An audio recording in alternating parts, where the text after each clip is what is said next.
ماشاء اللہ لا حول ولا قوة الا باللہ العلی العظیم اعوذ باللہ من الشیطان الرجیم بسم اللہ الرحمن الرحیم الحمد للہ وکفا والصلاة والسلام علی عبادہ الذین اصطفیٰ اما بعد رب اشرح لی صدری ویسر لی امری واحلل عقدۃ من لسانی یفقہوا قولی وقول رب ادخلنی مدخل صدق واخرجنی مخرج صدق واجعل لی من لدنک سلطانا نصیرا بسم اللہ وباللہ وتوکلت علی اللہ۔ قال اللہ تبارک و تعالی فی سورۃ آل عمران آیت نمبر 132 اعوذ باللہ من الشیطان الرجیم بسم اللہ الرحمن الرحیم وَأَطِيعُوا اللَّهَ وَالرَّسُولَ لَعَلَّكُمْ تُرْحَمُونَ وَسَارِعُوا إِلَى مَغْفِرَةٍ مِّن رَّبِّكُمْ وَجَنَّةٍ عَرْضُهَا السَّمَاوَاتُ وَالْأَرْضُ أُعِدَّتْ لِلْمُتَّقِينَ الَّذِينَ يُنفِقُونَ فِي السَّرَّاءِ وَالضَّرَّاءِ وَالْكَاظِمِينَ الْغَيْظَ وَالْعَافِينَ عَنِ النَّاسِ وَاللَّهُ يُحِبُّ الْمُحْسِنِينَ۔ صدق اللہ العظیم۔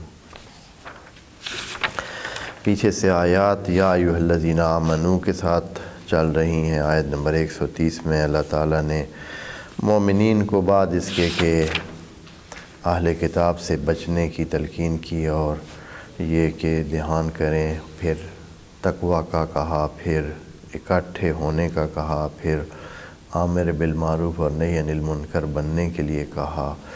تو اس سارے کے بعد جو ہے خدا کریم نے اب مسلمین کے اندرونی حالات کو سیٹ کرنے کے لیے کہ خود بھی وہ کیا بن جائیں، ایک پاک پاکیزہ مجمع بن جائیں اور اپنے اندر بھی خرابیوں کو کم سے کم کریں اور اچھائیوں کو بڑھا سے بڑھا کریں۔ تو 130 نمبر آیت میں اللہ تعالیٰ نے یوں فرمایا تھا کہ یا ایھا الذین آمنوا لا تاکلوا الربا۔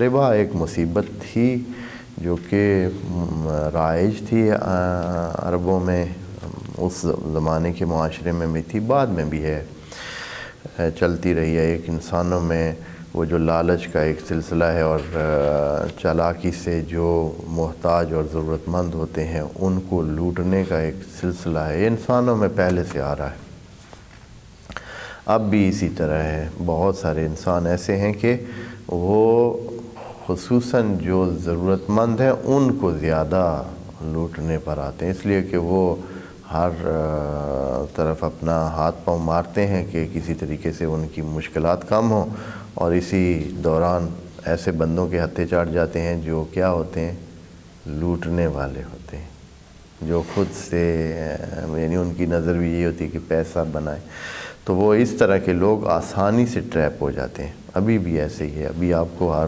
دوسرے دن کوئی نہ کوئی میسج آتا ہے کہ بھائی کیا ہے آپ کے، یہ ہے وہ ہے، فلاں نکلا ہے، اس طرح گاڑی آ گئی ہے، آپ اتنے، اور پھر اس کے بعد جو آپ کے پاس بچا کھچا ہوا پیسہ آپ اکٹھا کر کے اس میں لگاتے ہیں، اللہ اللہ۔ تو اس طرح یہ پہلے سے ہی ایک سلسلہ ہے۔ تو خدا کریم نے منع کیا لا تاکلوا الربا اضعافا مضاعفۃ، اس کی بات ہو چکی ہے، اور خدا کریم نے اس بارے میں سختی سے یہ کہا کہ آپ جو ہے وہ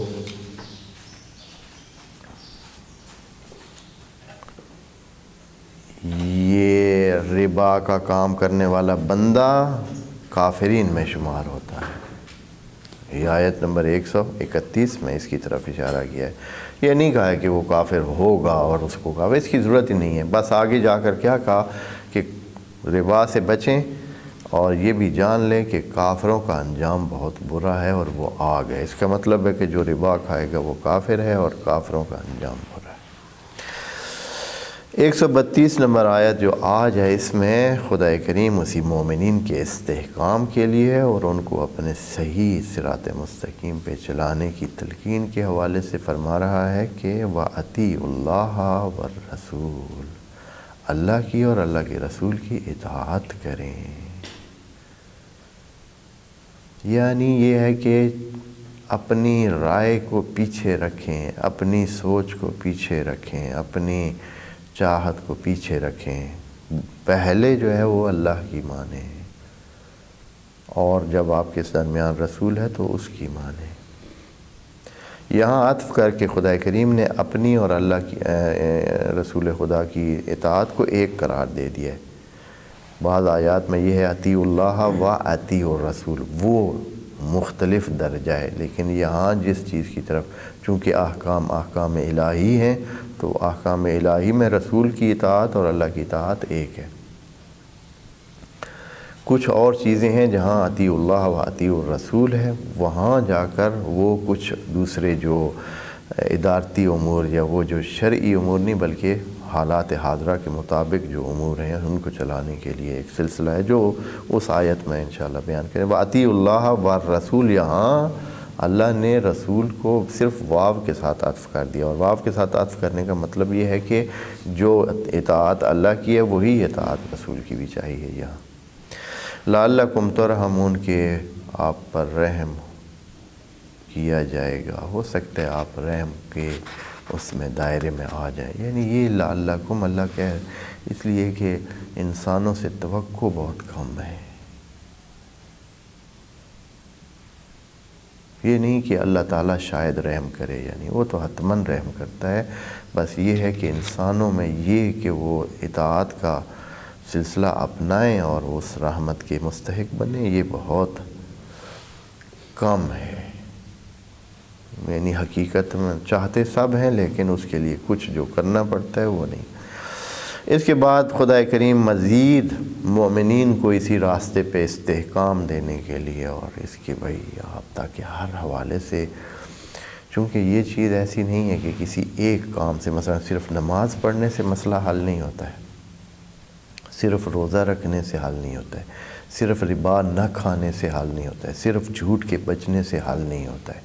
یہ چھوٹی چھوٹی چیزیں ہیں جن کو مل کر پوری تصویر بنتی ہے، اور جو حصہ بھی اس کا کم ہوتا ہے تو اس جگہ تصویر کی جو ہے نا وہ خراب ہوتی ہے۔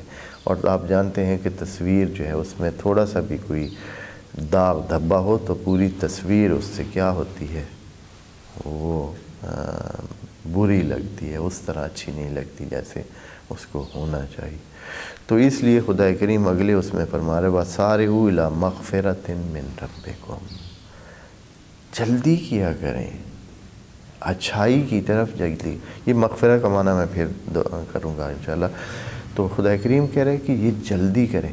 اصل میں یہ جلدی کا کہنے کا مقصد یہ ہے کہ خدا کریم جانتا ہے انسان بہت بہت بہت جلد باز ہے، بلکہ خدا کریم نے اس کی نیچر کے بارے میں کہا کہ وَخُلِقَ الْإِنسَانُ مِنْ أَجَلٍ۔ یہ تو ایسے لگتا ہے کہ جیسے اس کی ساری بناوٹ والی جو مٹی ہے وہ ساری اجل ہے، یعنی جلدی ہے، جلد باز ہے، ابھی بھی اسی طرح ہے۔ یعنی حقیقتاً ابھی سے مراد میرا یہ ہے کہ حقیقتاً جب ہم دیکھتے ہیں تو انسان بہت بہت بہت جلد باز ہے۔ مثلاً غصہ اسے جلدی آ جاتا ہے، وہ انتقام جلدی لینا چاہتا ہے، وہ سمجھنے کی کوشش نہیں کرتا ہے، وہ جو بھی کھانا آتا مثلاً کھانے میں کیا ہے، آرام سے کھانا چاہیے، جلدی کرتا ہے، جو بھی سلسلے اس میں اس کو، یعنی البتہ صرف جو جن کو وہ سمجھتا ہے کہ یہ فائدے کی چیزیں ہیں ان میں وہ جلدی کرتا ہے، البتہ جو چیزیں اس نے کرنی ہیں، جو ذمہ داریاں ہیں اس میں تو اس کو کوئی جلدی نہیں۔ ہاں آفس میں جانا ہے بڑے آرام سے جائے گا، ہاں کام پہ جانا ہے بڑے آرام سے جائے گا، چھٹی پہ جانا ہے تو پھر ہاں چھٹی لی ہوئی ہے 2 بجے سے، آپ پوچھتے ہیں 11 بجے سے بجنا نہیں ہے ادھر، ہاں کتنے ایسے کہ یعنی جو بھی اس طرح اتنے جلدی میں ہے انسان، تو انسان جلدی میں ہوتا ہے، بہت ساری چیزوں میں جلدی چاہتا ہے۔ مثال کے طور پر انسان نے بوٹا لگایا، اس نے اپنے ٹائم پہ بڑا ہونا ہے، یہ صبح جا کر پھر جا کے دیکھتا ہے کہ اب کتنا بڑا ہے، ہاں وہ نہیں بڑھنا ہے، اس نے اپنے ٹائم پر ہی بڑھنا ہے۔ تو خدا کریم نے اس طرح اس میں ایسی چیزیں قرار دی ہیں کہ جو انسان کو سبق سکھائیں، صبر کے سبق دیں، بہت ساری چیزیں ہیں۔ تو خدا کریم فرماتے ہیں کہ یہ جو نیچر ہے نا انسان کی، تو اس کو اچھائی کی طرف لے آئیں، اچھائی میں جلدی کریں نا۔ آپ نے کسی کی مدد کرنی ہے، کل تک انتظار کیوں کرتے ہیں؟ آج کریں نا۔ اگر کوئی آپ نے بھلائی کا کام کرنا ہے، آج کریں۔ اگر پڑھائی شروع کرنی ہے، آج شروع کریں۔ آپ رکھ رہے ہیں کہ ہاں ٹھیک ہے عید کے بعد دیکھیں گے، یہ کیا ہوا؟ تو فرما رہے ہیں وَسَارِعُوا إِلَىٰ مَغْفِرَةٍ۔ مغفرت کا معنی جو ہے وہ میں دوستوں کو پہلے بھی بتا چکا ہوں، پھر کہتے ہیں کہ مغفرت یعنی ہر وہ عمل جو آپ کے نقص کو دور کرے، ہر وہ کام جو آپ کے نقص کو دور کرے اس کی طرف جائیں۔ علم کی حاصل کرنا ہے تو سارعوا الی علم۔ اگر آپ نے اپنی معیشت ٹھیک کرنی ہے، مال کمانا ہے، تو سارعوا الی معیشتکم مثلا، ہاں الی مغفرت۔ اور پھر یہ ہے کہ یہ مغفرت کا لفظ اللہ نے کہا کیونکہ غفران تو اللہ ہی کے پاس ہے نا، یعنی پورا تو اس نے کرنا ہے۔ غفران کا اصلی معنی یہ ہے کہ پورا کرنا، پورا کرنا، جو گڑا ہے اس کو بھرنا، پورا کرنا۔ تو اصل میں تو یہ مغفرت اللہ، اس کو پھر جو ہے نا اس کا ایک یہ ہے کہ جو گناہ بندہ کرتا ہے نا اس میں گڑا ہوتا ہے، گناہ خود ایک گڑا ہے۔ اس گڑھے کو بھرنے کے لیے انسان کیا کرتا ہے؟ اللہ کے پاس رجوع ہے، اے اللہ میری یہ جو کمزوری ہو گئی ہے، یہ جو میرے روح میں گڑھا بن گیا ہے، اس کو بھر دے۔ یہ ایک چیز ہے۔ لیکن آپ کی معیشت، آپ مریض ہیں، آپ کو مغفرت چاہیے۔ آپ کے پاس وسائل کم ہیں، آپ کو مغفرت چاہیے۔ لیکن اس کی طرف بڑھیں کس سے؟ پھر خدا کریم نے یہ بھی کہا ہے کہ یہ اپنا زور لگانا کہ آپ سے کوئی بنے گا نہیں، آپ کہنا کہ اپنا زور لگائیں، یعنی اللہ کی طرف رجوع کریں۔ علم حاصل کرنا ہے تو نبی کو یہ نہیں کہا کہ علم حاصل کرنے کے لیے محنت کرو، کیا کہا ہے؟ قُلْ رَبِّ زِدْنِی علما، اے اللہ تو میرے علم کو بڑھا۔ پھر سو جائے بھائی، دعا کر کے سو جائے، اس طرح ہے بھائی نہیں۔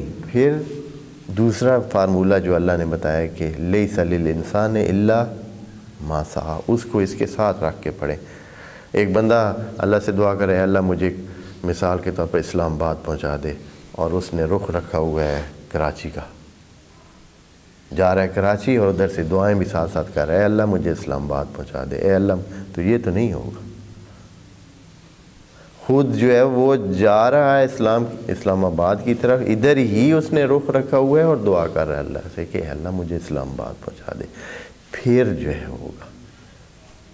ادھر سے لیس للانسان الا ما سعی اور قل رب زدنی علما، یہاں بھی مغفرۃ من ربکم، یہ مغفرت، یہ جو آپ کا پورا ہوگا حساب، جو کمزور ہے، انسان ٹوٹلی کمزور ہے، انسان ٹوٹلی نقائص کا مجموعہ ہے، اس میں بہت سارے نقص ہیں۔ ان کو پورا کرنے کے لیے اللہ سے مغفرۃ من ربکم، اللہ کی طرف آئیں، رب کی طرف ہے۔ اور پھر لفظ بھی اللہ نہیں بولا ہے، رب بولا ہے۔ یہ رب کے لفظ میں آپ، میں بار بار اس لیے اس کو کہتا ہوں کہ آپ اس پر بہت فوکس کریں اپنے مطالعات میں۔ رب بہت مہم،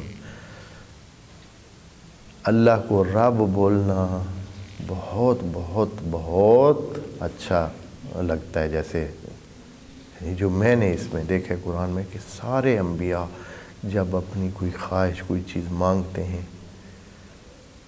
تو رب کہتے ہیں، ربنا، یا اللہ نہیں کہتے، ربنا آتنا فی الدنیا، ربنا اغفر لنا ولوالدینا، رب زدنی علما۔ خود خدا نے جو تعلیم دی ہے اس میں بھی رب کا لفظ، تو رب بہت مہم ہے، اس کو لے کر آپ چلیں اور اسی پر ڈیپینڈ کریں۔ وجہ یہ ہے کہ خدا خود تو جانتا ہے، وہ ہمیں بھی بتاتا ہے کہ ربوبیت ہے جو ہمارا سارا نظام چلا رہی ہے۔ اللہ کی خالقیت تو ہو چکی، ہمارے بارے میں اللہ کی خالقیت گزر چکی، مالکیت تو ہے ہی، وہ اس کے اوپر اس کا کام نہیں ہے، مالک ہے، پڑے رہیں تو بھی مالک ہے، نہ پڑے رہیں تو، لیکن جو ہماری زندگی کا چلاؤ ہے، جو زندگی کا چلنا ہے، یہ سارا ربوبیت کی تحت ہے۔ تو ہمیں اللہ کی ربوبیت کے حوالے سے بہت حساس ہونا چاہیے، اور جیسے کہ خدا کریم خود فرماتے ہیں وَسَارِعُوا إِلَىٰ مَغْفِرَةٍ مِّن رَبِّكُمْ، آپ کا رب جو آپ کی زندگی کو چلا رہا ہے اس کی طرف آئیں۔ اور مغفرت کا معنی جو دوستوں کے سامنے پیش کیا ہے، صرف یعنی یہ وہ پہلے سے نہ انہوں نے پہلے کہ جو مفسرین تھے یا انہوں نے ایک بنیاد رکھی کہ مغفرت کا معنی گناہوں کی معافی قرار دیا، اور پھر چل سب نے وہی کر دیا، اور ایک بہت بڑے معنی کو چھوٹا سا معنی بنا دیا۔ اور میں جو معنی کرتا ہوں اس کی بنیاد وہ سورہ نوح ہے، جہاں جناب نوح اپنی قوم کو، اپنی کافر قوم کو کہتے ہیں کہ وَقُلْتُ لَهُمْ اسْتَغْفِرُوا رَبَّكُمْ إِنَّهُ كَانَ غَفَّارًا۔ پھر اس کے بعد دنیا کی تمام جو نعمتیں ہو سکتی ہیں نا، جو ہو سکتی ہیں، وہ ساری گن کے دیتا ہے کہ یہ آپ کو ملیں گی، مال، اولاد، باغ، باغیچے، پانی، ہر قسم، یعنی آسمان و زمین سے آپ کو نعمتیں ملیں گی۔ کس وقت؟ استغفروا ربکم۔ یہاں خدا کریم فرما رہا ہے وَسَارِعُوا إِلَىٰ مَغْفِرَةٍ مِّن رَبِّكُمْ۔ اور یہ جو عطف کیا ہے اس سے بھی پتہ چلتا ہے کہ پہلے جملے میں معنی گناہوں کی معافی نہیں ہے، وَجَنَّةٍ یعنی وَسَارِعُوا إِلَىٰ جَنَّةٍ، جنت کی طرف جائیں، جنت کی طرف جائیں، یعنی یہ ہے کہ اللہ سے اپنے جو کمزوریاں ہیں اس کو پورا کرائیں، اور پھر نیک راستے پہ قائم رہیں، نیک راستے پہ قائم رہیں۔ وَجَنَّةٍ کہ عرضها السماوات والارض، یہاں جنت کو خدا کریم نے ہمارے سامنے پیش کر دیا کہ جنت کتنی ہے، جنت کتنی ہے۔ جنت عرضها السماوات والارض، اللہ فرماتا ہے کہ آپ کو اگر سمجھ ہے تو سماوات والارض یعنی آپ کے ذہن میں دو ہی تو حدیں ہیں، ایک حد یہ ہے جہاں آپ زمین ہے جس کو آپ جانتے ہیں تھوڑا بہت، اور ایک آسمان ہے جس کو آپ دیکھتے ہیں۔ تو آپ یوں سمجھیں کہ آسمان و زمین پوری کی پوری جنت ہے۔ تو آسمان کی کیا حد ہے؟ کوئی حد نہیں ہے۔ ابھی تک تو انسان آسمان کی حد تک نہیں پہنچ سکا ہے کہ آخری حصہ کدھر ہے، ابھی نہیں پہنچ سکے۔ آج اس وقت جب کہ علم کہاں ترقی کر گئے تو انسان کو ابھی یہ نہیں پتہ چل سکے کہ اس کی اینڈ کیا ہے۔ اربوں نوری سال بھی چل کر بعد میں، ابھی اربوں نوری سال کے بعد بھی ابھی ان کی اینڈ تک وہ نہیں پہنچ سکے۔ اندازے ہیں، اندازے کدھر ہیں، پھر یہ کتنی جنت ہوگی۔ تو خدا کریم یہ تو ہم آج جو سمجھتے ہیں آسمان کا معنی، وہ لوگ بیچارے کہاں سمجھ سکتے تھے، ان کو کیا سمجھ تھی آسمان کے معنی کی۔ اور اگر انبیاء سمجھانا چاہتے تو بھی نہیں سمجھا سکتے تھے۔ بہت ساری چیزیں جو ہے وہ مثال کے طور پر اگر نبی سمجھانا چاہتے تو کیسے سمجھاتے، جب آگے ان کے پاس وہ سمجھنے کی وہ طاقت نہیں ہے، وسائل نہیں ہے۔ یہ تو ایسے ہی ہے جیسے مثال کے طور پر ابھی آپ جو ہے نا 30 سال 40 سال یا فرض کریں اتنے سال پہلے آپ کسی کو یہ بتاتے کہ اس طرح موبائل اس طرح ہوتا ہے، ادھر ہی بیٹھ کے آپ جو ہے نا وہ دوسری جہان کی دوسری سائڈ پہ بیٹھے ہوئے بندے خود جو ہے وہ اس سے بات کر سکیں گے، دیکھیں گے، سمجھا سکتے تھے۔ اور یہ کس طرح ہو سکتا ہے، ہاں؟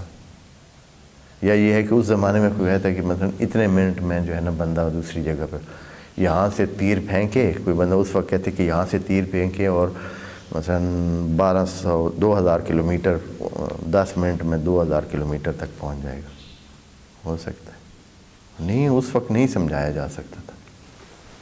تو بہرحال تو یہاں جو ہے خدا کریم نے ایک موٹی موٹی بات کی، موٹی موٹی بات تو سمجھتے ہیں نا، کیونکہ موٹی موٹی بات تو اس وقت بھی سمجھ جاتی تھی کہ زمین اور آسمان، اس وقت بھی یہ لوگ جانتے تھے زمین اور آسمان، یعنی ان کی جو حد نگاہ ہے، حد نگاہ زمین اور پھر آسمان، اس کے علاوہ تو کچھ ان کو نظر ہی نہیں آتا۔ یعنی ان کو کیا نظر نہیں آتا تھا؟ آج بھی ہمیں آسمان کا یہ پہلا حصہ ہی نظر آتا ہے، لیکن علمی ذرائع جو موجود ہیں آج کے، اس سے زیادہ پیچھے اور بہت گہرائی میں اور آگے بہت سارے فاصلوں تک کو بھی دیکھنے کی صلاحیت آج کے انسان کے پاس موجود ہے۔ لیکن خدا کریم نے ازل تک کہہ دیا ہے، ابد تک کہہ دیا ہے کہ جنت سمجھے کہ یعنی اس کی کوئی حد نہیں ہے، کوئی حد نہیں ہے، کتنی ہے جنت۔ ویسے جو کچھ میں نے قرآن سے سمجھا ہے، اور جیسے کہ بہت ساری جگہ پہ مکالمے لکھے ہوئے ہیں جنتیوں کے اور جہنمیوں کے، قرآن میں ہے نا، بڑی مزدار کلپس ہیں، ہاں دیکھنے کے قابل ہے۔ تو اس سے پتہ چلتا ہے کہ جنت اور جہنم دونوں ایک ہی جگہ ہیں، کیونکہ یہاں سوال تو پیدا ہوتا ہے نا، اے اللہ تو نے سارا حصہ تو جنت میں ڈال دیا، پھر وہ جہنم کہاں ہوگی؟ یہ سوال جناب رسول خدا سے بھی کیا تھا، تو انہوں نے تو آگے سے جواب ایک دیا، جو یہ کہ جیسے دن ہوتا ہے تو رات کدھر جاتی ہے، انہوں نے یوں جواب دیا، یعنی رات بھی ادھر ہوگی، دن بھی ادھر ہوگا۔ فرق صرف یہ ہے کہ جیسے ابھی یہاں دن ہے، کچھ ایریا میں ابھی کیا ہے، جو ابھی آگے ہیں جدھر ابھی سورج نہیں سامنے آیا تو وہاں ابھی رات ہے، لیکن رات بھی ہے دن بھی ہے، جگہ کدھر ہے؟ ایک ہی جگہ پر ہے۔ اب اس وقت انہوں نے جو سمجھا، تفسیر میں آپ پڑھیں تو سمجھا بھی ہو نہیں سکتے ہیں بیچارے کہ یہ دن اور رات کا حضرت نے کیسے کہہ دیا کہ جیسے دن بھی ہے، دن جب آتا ہے تو رات کدھر جاتی ہے؟ کہیں بھی نہیں جاتی۔ یعنی حضرت کا کہنا، انہوں نے اس کا مختلف کیا سرائیاں یا اس کا بتانے کی کوشش کی ہے کہ اس کا مطلب کیا ہوگا۔ یعنی اسی جگہ وہ بھی ہے، دن بھی ادھر ہی ہے، رات بھی ادھر ہی ہے، بس کیا ہے کہ کچھوں کے لیے سورج کے سامنے ہونے کی وجہ سے رات ہے، کچھوں کے لیے سورج کے سامنے ہونے کی وجہ سے دن ہے، اور سورج کے ہٹنے کی وجہ سے کیا ہے؟ رات ہے۔ وہی جگہ رات بھی ہے، وہی جگہ دن بھی ہے، وہی جگہ جنت بھی ہے، وہی جگہ کیا ہے؟ اچھا ہے، یہ کیسے ہوگا پھر؟ جنتی خوشی میں ہوں گے، جہنمی کیا ہوں گے؟ دوسری حالت میں ہوں گے، جل رہے ہوں گے۔ وہ بہت واضح ہے، جن کی آنکھیں ٹھیک ہوتی ہیں، جن کی آنکھیں ٹھیک ہوتی ہیں، وہ تو روشنی سے کیا کرتے ہیں؟ فائدہ اٹھاتے ہیں، پڑھتے ہیں، کام کرتے ہیں، آتے ہیں، جاتے ہیں، دیکھتے ہیں، انجوائے کرتے ہیں، آنکھوں سے فائدہ اٹھاتے ہیں۔ اور جن کی آنکھوں میں نقص ہوتا ہے تو روشنی ان کے لیے کیا کرتی ہے؟ ان کے لیے روشنی کیا کرتی ہے؟ ان کو تکلیف دیتی ہے، وہ تو دیکھ نہیں سکتے ہیں، روشنی ہو تو فوراً اس کو کیا کرتے ہیں؟ آنکھوں کے سامنے کوئی چیز اپنے آپ کو بچاتے ہیں۔ اسی طرح جنت میں خدا کریم کا نور، وہ نور ہوگا وہاں، جو دل نورانی ہوں گے وہ انجوائے کریں گے، اور جو دل ظلمانی ہوں گے وہ جلیں گے اسی نور سے۔ نور ایک ہی ہے، ایک کے لیے جنت، ایک کے لیے جہنم۔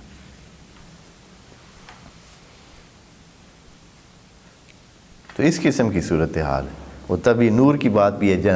اور پھر کیا ہے؟ جہنمی کہیں گے جنتیوں کو کہ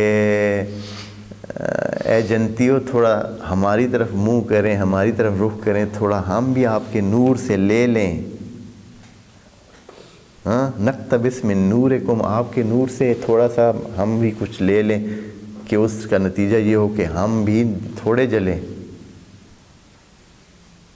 تو وہ کہیں گے کہ جائیں جہاں لینا تھا وہاں سے لے کے آئیں.